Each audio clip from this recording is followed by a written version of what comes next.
There are some wind events that occur here. Both Raven, River's mother, and River are really good at sort of fighting or struggling through the surface winds. They got to get up to about 500, sometimes much higher than that. Seem to get into these particular winds. They're only west or southwest winds that are really lofty, but they're both uncanny how they were good at getting up, fighting through some wind, getting up to a heck of a pitch.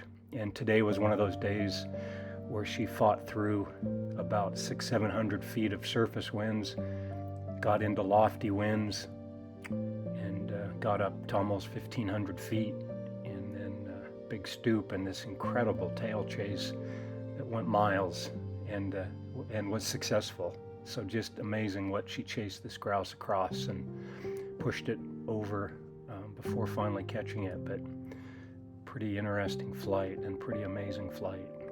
And this is just her pushing that grouse. This blue dot is River, and chasing and chasing and chasing this sharp-tailed grouse. They're doing, anywhere from, it looked like 45 to 65, a lot of 50, kind of 55 to 62, it looked like, miles per hour. This is just level speed, running for miles with this thing, and then eventually catching it near Big Goose Creek. Long chase. These Peale's peregrines are I've flown passage gyrfalcons and Eyas gyrfalcons, and they're very comparable to the confidence that a gyrfalcon has in a tail chase. They will not give up. I've had 3 female Peale's, and they were all like this. Peale's that Pete Widener produced, and I've heard stories of others flown by other people that said the exact same thing, that they're very dogged pursuers, and this was certainly exactly that.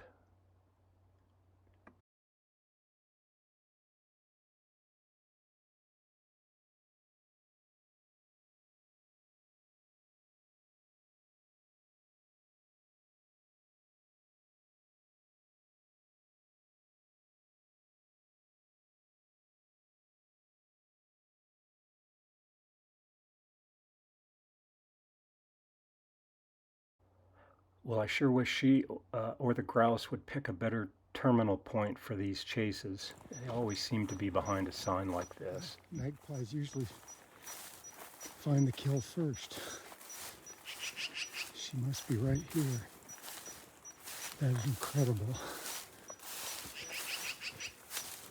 Hey girl, where are you?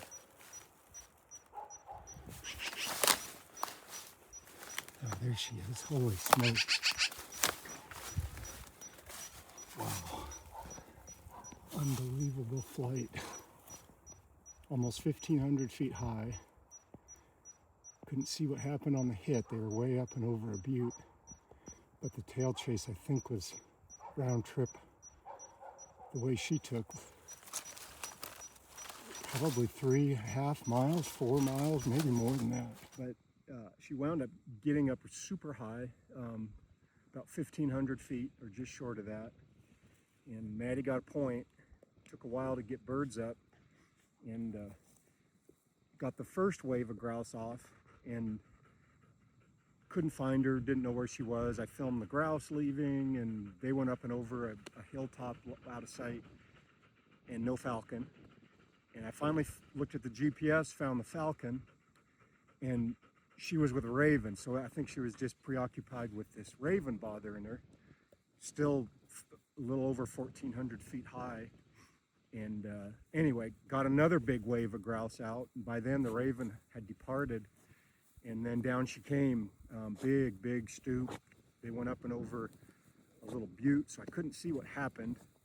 And then watched it on GPS, and it was an incredible tail chase. It looked like she probably had hit that grouse in the stoop. It had a big gash on one side under the wing. Anyway, she chased it. It looks like maybe somewhere around 4 miles total in a big arc that started to the west, northwest, back around to the east, and then wound up catching it down in near the creek bottom on some private property, and was able to get in and get out, and no one was there. But anyway, incredible flight. She's done that. I think this is about the third time she's chased a grouse like that. She must just be pushing them so hard over cover that they don't put into it, because she flew over incredibly thick creek bottoms, cattail sloughs, all kinds of things. So anyway, unbelievable flight with River this morning.